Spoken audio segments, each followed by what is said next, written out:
Students, welcome to the science class.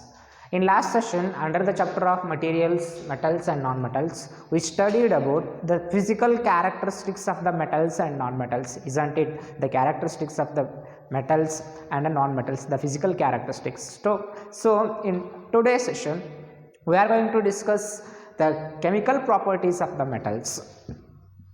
So, what are the chemical properties of the metals? The chemical properties of the metals are nothing but how they are react with the oxygen, how they are react with the water, how the metals are react with the acids, how the metals are reacts with the bases, how the non-metals are reacts with the oxygen, how the non-metals are reacts with the water. These are all are nothing but the chemical properties of the metals and the non-metals. Under that, first I am considering reaction of the metals with the oxygen, how the metals are going to be reacted with the oxygen. It is a familiar fact that when you are going to see the iron pillars which are exposed to the air, and moisture, what happens? It will be a rusted. The rusted process, it is nothing but it is a chemical reaction between the oxygen and the water which is present in the environment with the iron metal. Iron metal reacts with the oxygen and the moisture which is present in the environment and makes it will be converted into a rust, isn't it? What it is, how the reaction will be made, so that will be studied now. So any metal that will be reacts with the oxygen, that forms a metal oxide. When any metal will react with the oxygen, it forms a metal oxide. I got understood. For example, I am taking here first one example, that is iron. So when iron reacts with the oxygen, it makes iron oxide. The brown color, that is rusted powder which is present on the iron rod, that is nothing but the iron oxide or a ferrous oxide. See, when copper reacts with the oxygen, it forms cupric oxide. Copper, Cu means the Cu, it means that it symbolizes that it is the copper. When copper reacts with the oxygen, O2 means oxygen, reacts with the oxygen, it will be makes the copper oxide, isn't it? So, but when copper oxide or a copper reacts with the moisture, what it will be forms? It will be forms a green layer on the copper wire or the copper rod. So that is nothing but when a copper reacts with the moisture, it is nothing but the air contains water percentage, oxygen and the carbon dioxide. So moisture, it is nothing but H2O means water, carbon dioxide and oxygen. That is, these are combining these all we call it as a moisture. It means that the moist air has the water percentage, carbon dioxide and oxygen.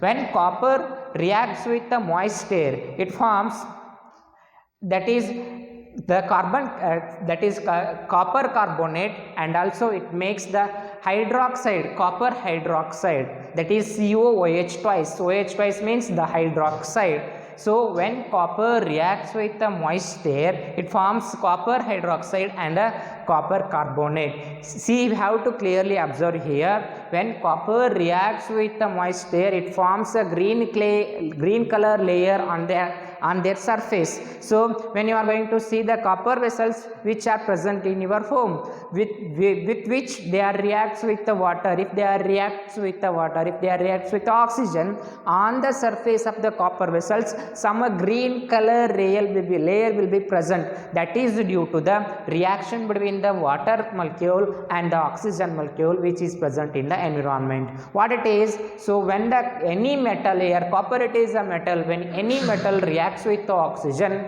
that forms a metal oxide, isn't it? So another one example I am taking here, when aluminium reacts with oxygen, it forms aluminium oxide. See here, when aluminium reacts with oxygen, it forms a thin greenish layer on the aluminium surface. So it will be very helpful that it will be reacts, and it will be resist the further oxidation with the air. If you are taking one aluminium rod, you are going to place that aluminium rod in the environment, it will be reacts with the oxygen first time, and it makes a green color coating, that is nothing but the aluminium oxide that will be in the green color that will be present at the rod. So once it will be formed, and in second time, in the next time, and the further time, it will be resist the reaction between the oxygen and the aluminum. So why in electrical poles they are going to use the aluminum wires? Why? Because so that the reason behind that aluminum wires which are present in the electrical poles is nothing but this reaction, that is, once the aluminum wire will be coated with the aluminum oxide, that will be prevents the further oxidation with the further reaction with the oxygen, isn't it? If they are going to present the aluminum wires in the electrical poles. So when they are going to put the aluminum wires in the electrical poles, once it is will be get the green coat will be get present due to the oxidation. Once it will be formed, then it will be resist the further oxidation. Have you got understood? But it will be helpful for the flow of current. I have got understood. If we are going to use iron metal or iron wire in the electrical poles, what happen?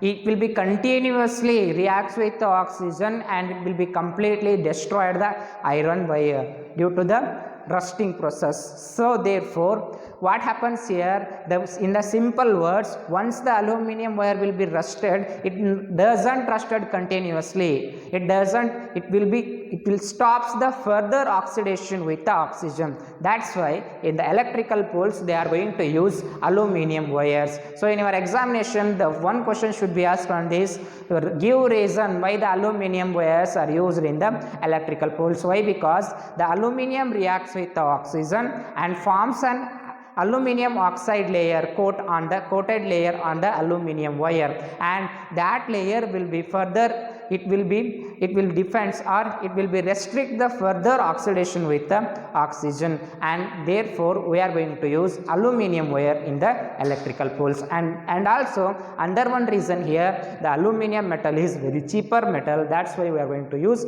aluminum. So under one example I am taking here, when magnesium, Mg here means magnesium reacts with the oxygen and also that forms magnesium oxide. So in general, what is here, any metal you are going to take, when it is reacts with the oxygen, it will form some metal oxides. I got clear? So when any metal reacts with the oxygen and it forms its metal oxide. Is it clear? So, but the reactivity series or the reactivity action of the metal, it is very different from one another. For example, I am taking here sodium or a potassium. When you have to take, I am telling one activity here, take a small piece of sodium metal, about a piece of wheat, like a piece of wheat, you have to take a sodium metal which will be kept in a kerosene. You have to take it and you have to wash it through that is filter paper and place it in the cotton. Is it clear? And place it in the air for some time. So what happen here? The sodium metal reacts very vigorously with the oxygen. You have to remember here, you have to very careful here. Sodium metal and potassium metals react so vigorously and it catches the fire when exposed to air. Isn't it? So when you are going to see in the lab, the sodium metals and the potassium metals are kept in the kerosene bottle. Why they are going to kept in the kerosene bottle? Why? Because they are not reacted with the kerosene. But when you are going to put the sodium metal and the potassium metal in air, it will be vigorously react with the oxygen which is present in the air and catches the fire. Therefore, they are going to place the sodium and potassium metals in the kerosene.